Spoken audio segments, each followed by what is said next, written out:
Okie doke. So this is that spatial pressure I was talking about. I'm so sorry I didn't send the video. It completely just slipped my mind last week. But this is that spatial pressure I was talking about with the jumping. Jumping up on things, jumping up on you, just jumping in general.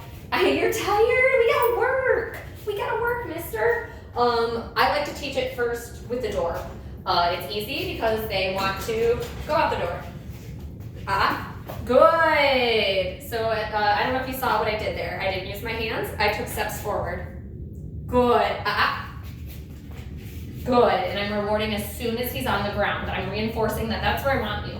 I want your feet on the ground. So for the door, I picked this line right here where this wall is. He has to be behind this line before I can open the door. I don't care if he's sitting. Good. Yes. Perfect. I don't care if he's sitting or standing, but he has to be behind that door. So when I reach for the door, go. He has to stay there.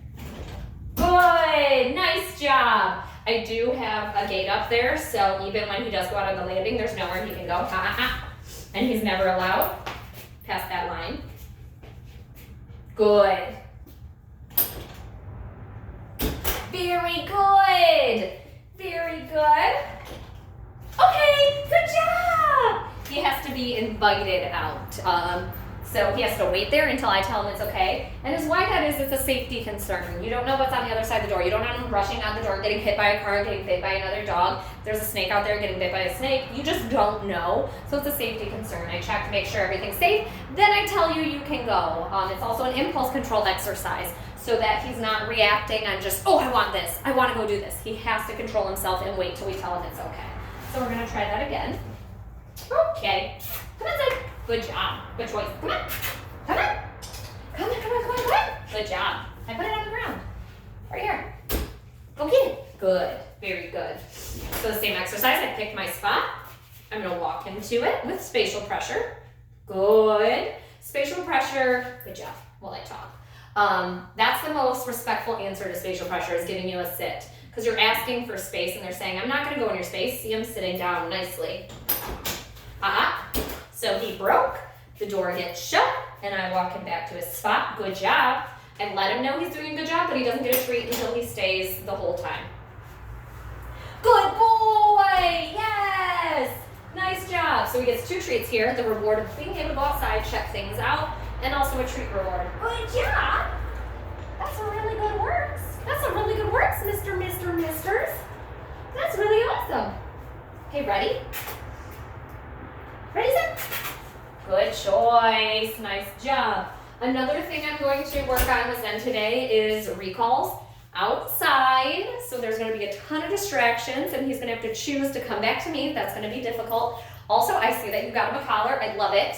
I'm going to work on leash walking with him, on getting him out and about and used to how to respond to that pressure on that leash, because that can be hard to do. Back. So he's between me and the door. I don't like that. So I'm going to walk him.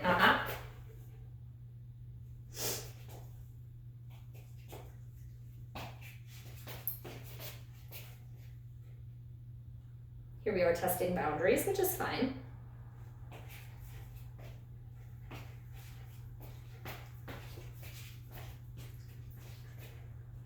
He's going to push and see how far he can get with me, what he can get away with.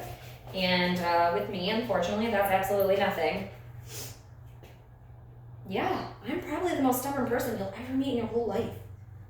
And I love spatial pressure. I could do this for days. I could do this for days on end.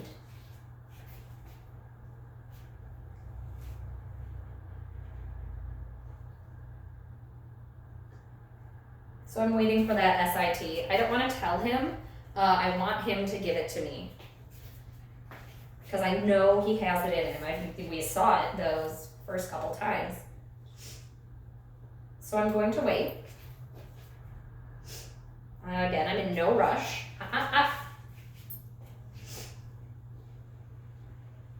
Sorry about all my sniffling. I have super bad allergies today.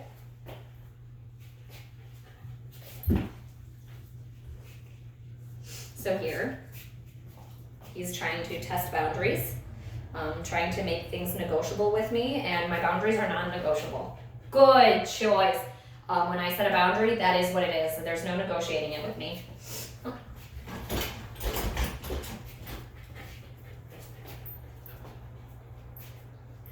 So I've decided a line. You are to stay behind that line, no option. And if you don't, then you just don't get what you want. You will not be able to go outside. It's important with dogs that we're very consistent and very firm because they don't understand a lot of our ways, a lot of the things we do, and a lot of the things we ask for. So we have to be consistent about these things so that way they get it and there's no confusion and no misinterpretation of it. And once they realize that, it's just like raising a child. I know. When they realize that, okay, mom and dad aren't going to budge, I should do what they say, then I give him what he wants. So everyone wins. I get what I want, he gets what he wants. I know.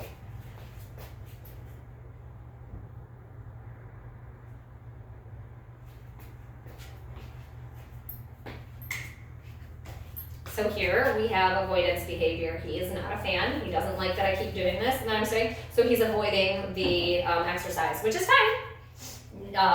But you're not going to get what you want, which is going outside and getting that treat until you get good. That is what I want. Thank you. Good job. Very good.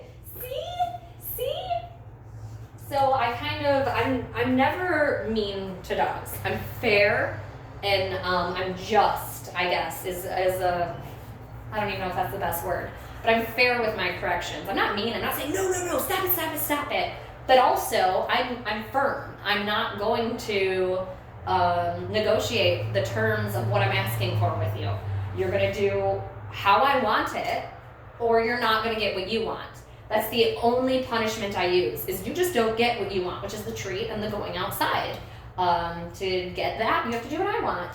So when I say firm, people think of that as like a negative thing, like mean. And I didn't raise my voice not one time at him there. I don't use any physical force with them. It's literally just a choice on his part of if we're doing this or if we're not. And he's doing really good. Good.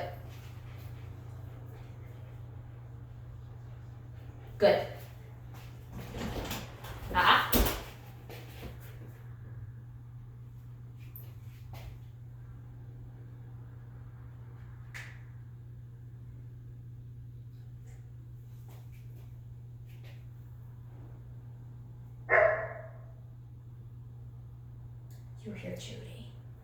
Good. Good job. Okay, very good. Much better than the darting out. I love it. He's doing really well with it.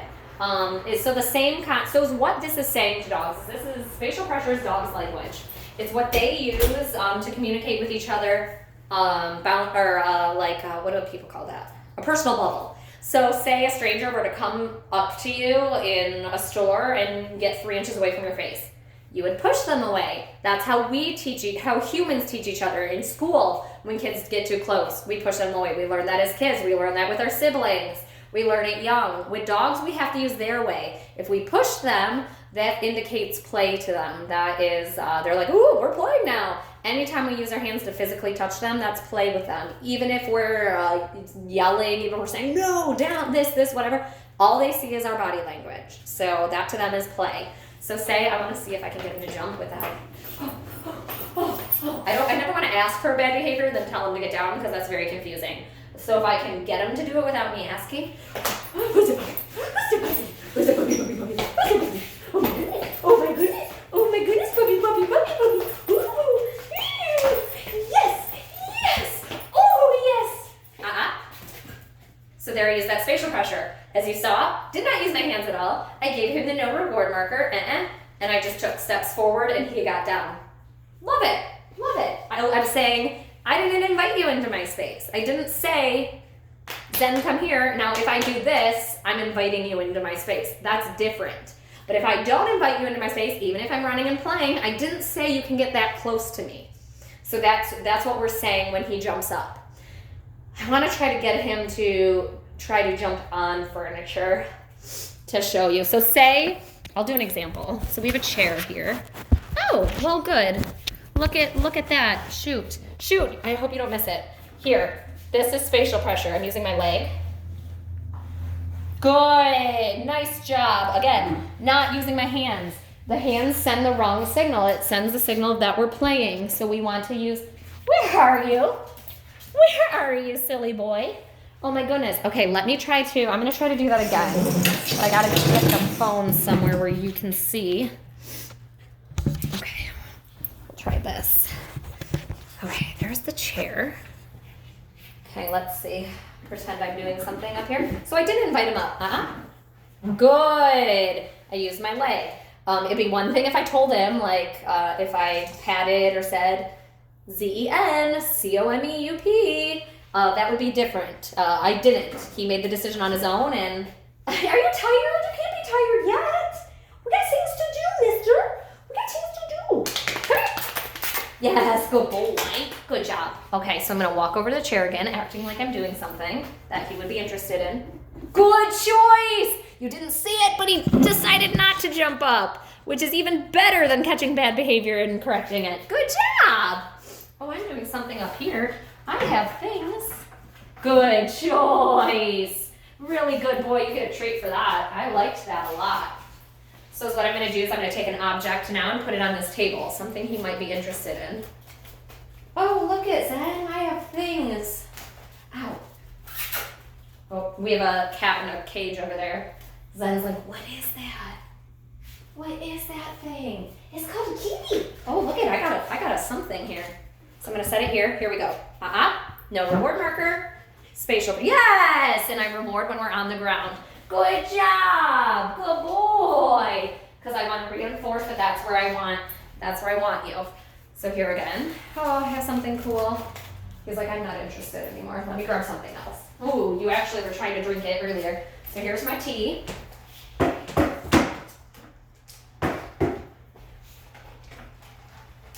Oh, I have tea up here.